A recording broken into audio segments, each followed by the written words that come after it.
Can I convince to let his daughter Monroe date? Nick Cannon, a well-known figure in entertainment, has built a career that spans television hosting, acting, comedy, and entrepreneurship.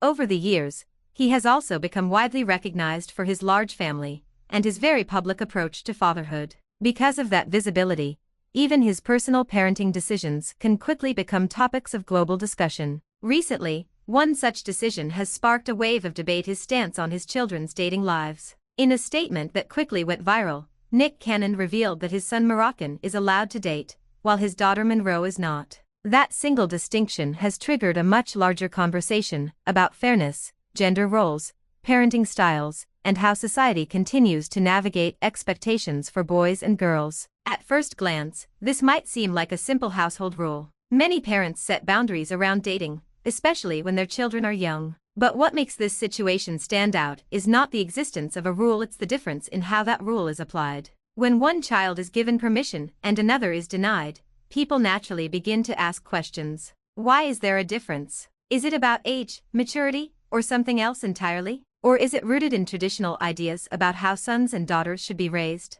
These questions have fueled a passionate discussion online. Some people see Nick Cannon's decision as completely reasonable. They argue that daughters often face different risks and challenges, and that a father's instinct to protect his daughter is natural and justified. From this perspective, the rule isn't about inequality, it's about safety. Others, however, strongly disagree. They see this as a clear double standard. To them, allowing Moroccan to date while restricting Monroe sends a message that boys are more capable of handling relationships, while girls need to be controlled or protected to a greater degree. Critics argue that this kind of thinking reinforces outdated gender norms that society should be moving beyond. To understand both sides of the argument, it's important to look at the broader context of parenting and culture. For generations, families around the world have treated sons and daughters differently when it comes to independence and relationships. Boys have often been given more freedom to explore, while girls have been expected to follow stricter guidelines.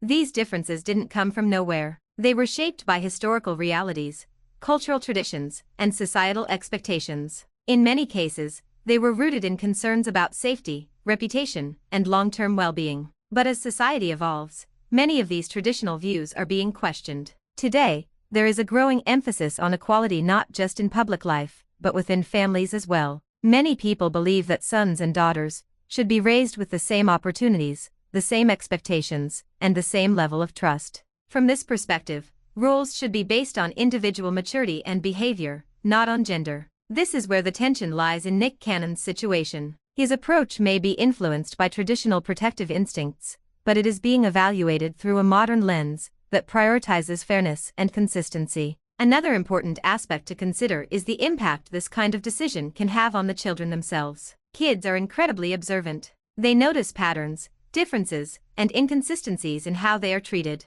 If Monroe sees that her brother Moroccan is allowed to date while she is not, she may begin to question why. She might feel restricted, not because of her actions or behavior, but simply because of her gender. Over time, that could influence her sense of independence and self-confidence. It might also affect her relationship with her father, especially if she feels that the rules are not being applied equally. On the other hand, Moroccan's experience also deserves attention. Being allowed to date is not just a privilege, it's a responsibility. It requires guidance, communication, and an understanding of respect and boundaries. If one child is given freedom without proper guidance, it can lead to its own set of challenges. This highlights an important point. Equality in parenting is not just about giving children the same freedoms. It's also about providing them with the same level of preparation. Both Monroe and Moroccan need to learn about healthy relationships, communication, and respect. Those lessons are essential, regardless of whether they are allowed to date at a given moment.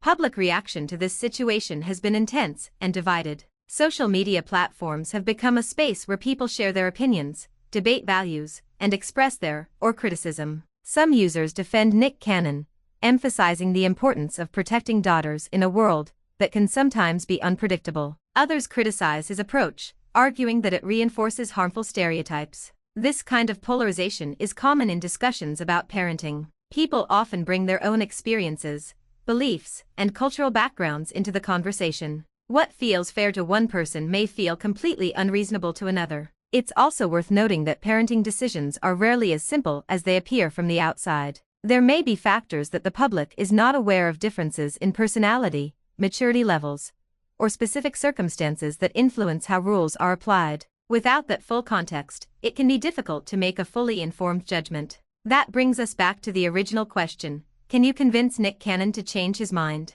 The reality is that influencing someone's parenting decisions, especially someone in the public eye, is not easy. These decisions are deeply personal. They are shaped by values, instincts, and experiences that are not easily changed by outside opinions. Public criticism can sometimes create pressure, but it doesn't always lead to change. In some cases, it can have the opposite effect, causing individuals to become more firm in their beliefs. True change, when it comes to parenting, usually comes from reflection, experience, and internal growth rather than external persuasion. If Nick Cannon were to reconsider his stance, it would likely happen over time. As his children grow older, their needs and perspectives will evolve. Monroe may express her own thoughts about the situation. Moroccan's experiences may also influence how their father views dating and independence. Parenting is not static. It changes as children grow, learn, and develop. A rule that exists today may be adjusted tomorrow. What matters most is how those changes are made, whether they are guided by fairness, communication, and mutual respect.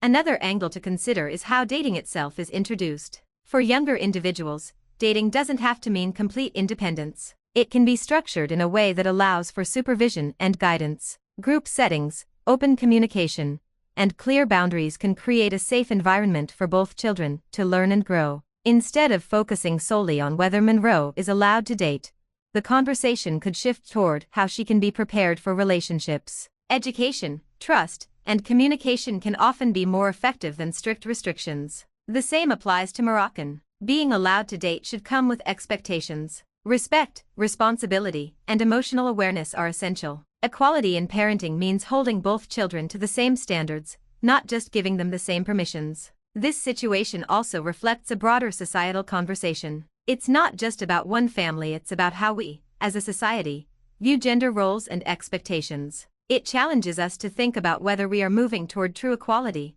or still holding onto outdated norms. For some, Nick Cannon's approach feels like a continuation of traditional values. For others, it feels like something that needs to be re-examined. Both perspectives contribute to a larger dialogue about what modern parenting should look like. So, can you convince Nick Cannon to let his daughter Monroe date? The honest answer is that it's unlikely to happen through public debate alone. Parenting decisions are deeply personal, and they are not easily influenced by outside voices. However, the conversation itself still holds value. It encourages people to reflect on their own beliefs, to question assumptions, and to consider different perspectives. It highlights the importance of fairness, communication, and understanding in raising children. In the end, this situation is not just about Nick Cannon or his family. It's about a larger question that many families face: how do we balance protection with independence? How do we ensure fairness while recognizing individual differences? And how do we prepare children for the world in a way that empowers them rather than restricts them? These are not easy questions, and there are no one-size-fits-all answers. But by having open and thoughtful discussions, we move closer to understanding what works best for each family and for society as a whole. What do you think about this situation? Do you see Nick Cannon's decision as a reasonable form of protection, or as a double standard that should be reconsidered? Share your thoughts and be part of the ongoing conversation. Thanks for the watching and subscribe.